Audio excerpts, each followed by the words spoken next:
राधे राधे भक्तों, जय श्री कृष्णा, जय श्री बांके बिहारी लाल की जय।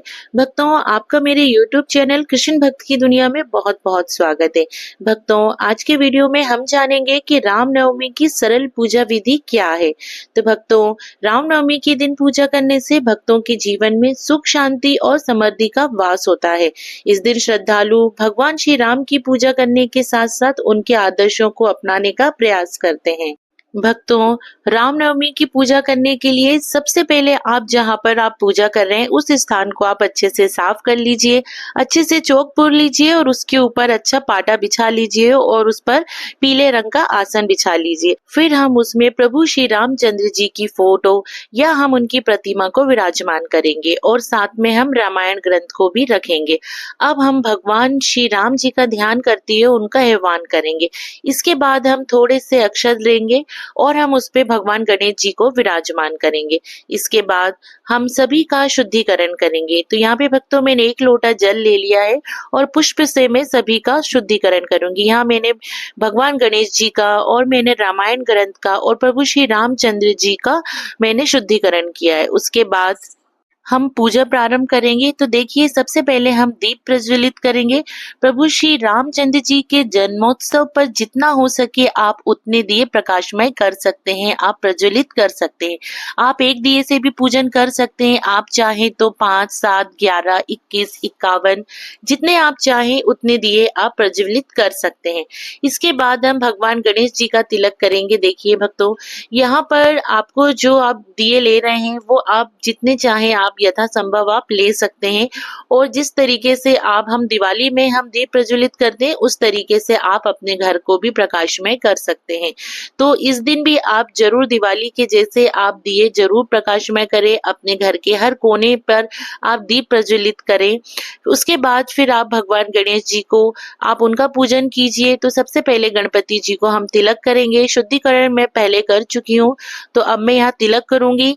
तो तिलक करने के लिए मैंने हल्दी कुमकुम से तिलक किया है, अक्षत समर्पित कर रही हूँ। उसके बाद मैं वस्त्र रूपी कलावा समर्पित करूंगी, मैं जनेऊ समर्पित करूंगी और फिर मैं प्रभु को मैं पुष्प समर्पित करूंगी। तो इस तरीके से मैंने पुष्प समर्पित कर दिए हैं। भक्तों, अब मैं इसी तरीके से रामायण ग्रंथ पर भी मैं तिलक करूंगी। तो यहाँ पर मैंने हल्दी कुमकुम से तिलक कर लिया है, मैंने अक्षत समर्पित कर दिए हैं। अब मैं यहाँ पे वस्त्र रूपी कलावा समर्पित करूंगी। तो यहाँ पे आप देख सकते हैं कि मैंने कलावा समर्पित कर दिया है। अब मैं पुष्प समर्पित करूंगी। अब ठीक इसी तरीके से मैं प्रभु श्री रामचंद्र जी को तिलक करूंगी। तो यहाँ मैंने राम दरबार का फोटो लिया है, तो मैंने यहाँ सभी को तिलक कर दिया है इस तरीके से। तो यहाँ मैंने हल्दी कुमकुम से तिलक कर दिया है, वस्त्र रूपी मैंने कलावा समर्पित कर दिया है। अब कलावा समर्पित करने के बाद मैंने जनेऊ समर्पित किया है। तो आप देख सकते हैं इस तरीके से मैंने जनेऊ समर्पित कर दिया है, पुष्प समर्पित कर दिए हैं। भक्तों, मैंने यहाँ पे माता सीता जी को लाल पुष्प समर्पित किए हैं। भक्तों, हो सके तो रामनवमी के दिन आप रामायण का पाठ जरूर करें। जितने पाठ आप कर सकते हैं उतने पाठ आप जरूर करें। राम स्तोत्र का पाठ करने से भगवान श्री राम की कृपा प्राप्त होती है। राम चालीसा का पाठ विशेष रूप से शक्ति और सौभाग्य को बढ़ाने वाला माना जाता है। तो इसलिए आप इस दिन हो सके तो आप राम चालीसा का पाठ जरूर करें और राम स्तोत्र का पाठ जरूर करें। इसके बाद भक्तों, देखिए मैंने यहाँ पे जो दीप प्रज्वलित किए थे उन सभी दीपों पर मैंने तिलक करके मैंने पुष्प समर्पित कर दिया है। तो आपको भी दीप प्रज्वलित करना है और उन सब की पूजा करनी है, वह सबको तिलक कर देना है। इसके बाद भक्तों, मैंने श्रृंगार का सामान माता सीता जी को समर्पित कर दिया है, भोग समर्पित कर दिया है। भोग में आप तुलसी पत्र जरूर शामिल करें, क्योंकि भगवान श्री रामचंद्र जी भी भगवान विष्णु के ही अवतार है, इसलिए आप तुलसी पत्र जरूर समर्पित कीजिए। अगर आप नवमी के दिन आप व्रत रखते हैं तो आप फलाहारी भोग समर्पित कर सकते हैं। अगर व्रत नहीं है तो जो आप भोग लगाना चाहें वो आप लगा सकते हैं। इसके साथ ही आप दक्षिणा समर्पित करेंगे, यथासंभव आप दक्षिणा समर्पित कर दीजिए। उसके बाद आप धूप दिखाइए, दीप दिखाइए। तो इस तरीके से मैंने यहाँ पे धूप दीप दिखा दिया है। आप देख सकते हैं भक्तों, इस तरीके से रामनवमी पर मैंने यहाँ पे धूप और दीप दिखा दिया है।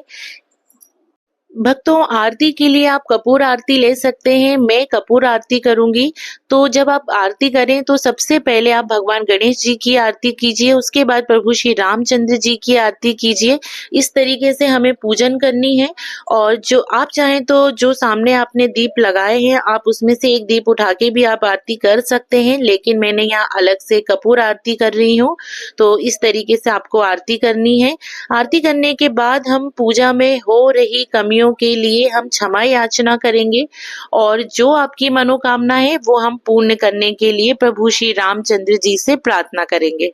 भक्तों, रामनवमी की पूजा बहुत ही सरल विधि से होती है। पूजा करने के बाद जो जल का लोटा है वो हम सूर्य देवता को हम अर्घ दे देंगे, और इसके साथ ही जो भी आपने भोग प्रसाद समर्पित किया है वो आप सभी में प्रसाद स्वरूप बांट दीजिए। और जो भी माता सीता जी को भोग श्रृंगार का सामान आपने समर्पित किया है, आप चाहें तो आप इसे किसी घर के बड़ों को आप दे सकते हैं, या आप इसे स्वयं भी रख सकते हैं। आप वैसे तो आप इसे स्वयं ही रखिए माता सीता जी का आशीर्वाद समझ के। भक्तों, अगर आपके पास राम दरबार नहीं है तो आप लड्डू गोपाल जी का भी पूजन कर सकते हैं, क्योंकि लड्डू गोपाल जी भी भगवान विष्णु के ही अवतार हैं, और प्रभु श्री राम जी भी भगवान विष्णु के ही अवतार हैं।